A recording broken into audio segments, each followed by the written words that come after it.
Well, hello again, sports fans. Today I'm testing a new 5.8 gigahertz video receiver. It's the Quanum Overlord from Hobby King, though the word Overlord doesn't actually appear on the box.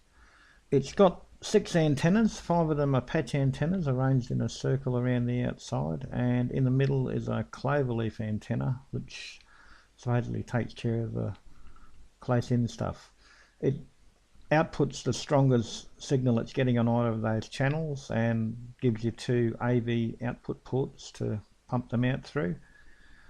It's powered by a self-contained 2200 3S LiPo, though you can probably put a bigger battery in if you want to, and it has 2 power outlets that allow you to power your screen and your headphones if you like. I've previously been using a diversity setup with a couple of helicals, and I've been able to get out to 7 kilometres with that, but with this setup I've got a lot less leads, so the only question for me is will it do the same job? So I'm flying my new Quantum Venture. This is the second one I've had. I lost the first one about a week ago when I first tested this receiver, though it wasn't the fault of the receiver, it was just piss poor piloting. So the plan this time is to just fly the Venture straight out in front of me to the west towards these mountains, and hopefully not get in behind that hill on the right, which I've had a tendency to do in the past. Once you get in behind that, if you don't have enough altitude, you quickly lose the video.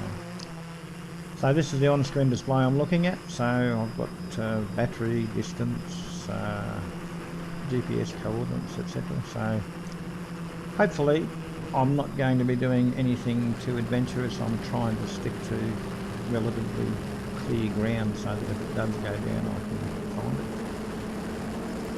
it. So here we are, about 800 metres, we're coming up to 800 metres. Video's looking pretty good from the on-screen display. As you'd expect, I'm heading straight away, so it's not really working too hard on the diversity front. So I've got a fair bit of altitude on it now, so there's 160 metres, so we're out past the kilometre. I'm already starting to drift to the right, I can see. But video's looking good, copter's going fine,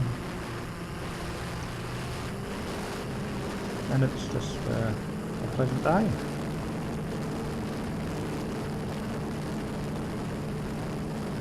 So at this point I noticed that I'm coming up on some high tension power lines, which makes me a little bit nervous, even though I don't think it should make much difference at this altitude. But having lost a copter the week before, I'm a little bit conservative. So I decided to turn off and head more to the north, which will give me an opportunity to see how the antenna switching works on the Overlord. And I can hear it beeping as it changes antennas, but I don't notice any breakup in the video at all, which is a good thing. So I turn around and go back the other way. Again, I can hear the antennas switching as I travel at right angles to the original flight path, and yeah, nothing at all. So I'm out at nearly 2 kilometres, and it's looking pretty good.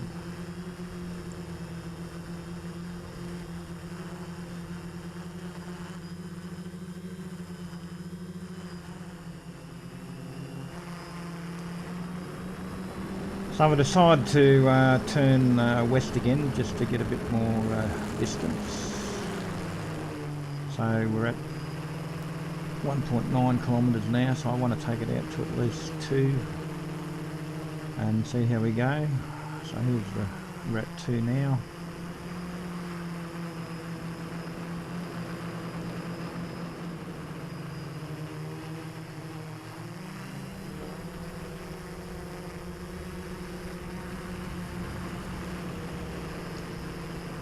So I get out to about 2.3 kilometres. I notice that the battery's down below 11 volts and that I'm starting to fly over some rough territory, and given that I've been traipsing through bush for the last week looking for a lost copter, I decide I think I'll turn back while I've still got control and battery voltage, so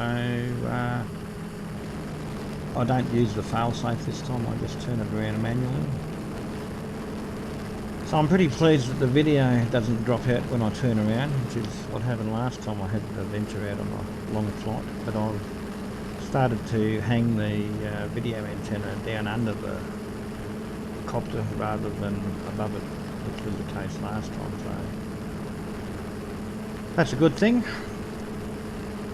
So just there on the right you can see the farmer's residence. That's about 1 kilometre away from home, so everything seems to be going fairly smoothly. There's a pretty stiff wind coming from the left, about 15 to 20 knots, but the Venture doesn't seem to be affected by it at all, which is quite different from my Tek-Sumo flying wing, which gets a little bit beaten from the wind, so another plus for the quadcopters, I guess.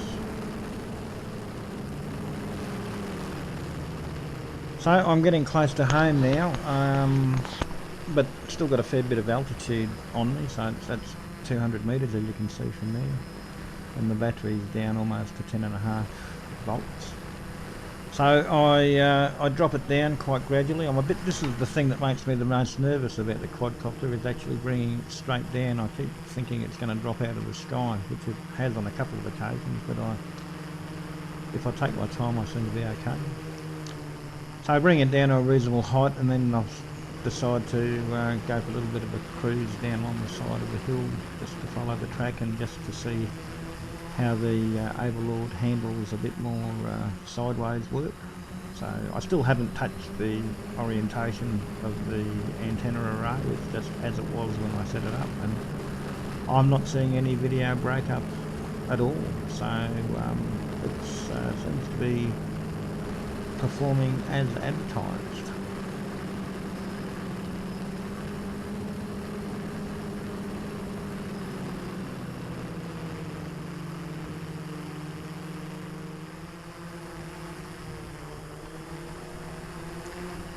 So just coming in for a landing now, still enough voltage in the battery to keep it up in the air, and the flight time, it shows 20 minutes, but it's probably actually been in the air for probably about 15 or 16.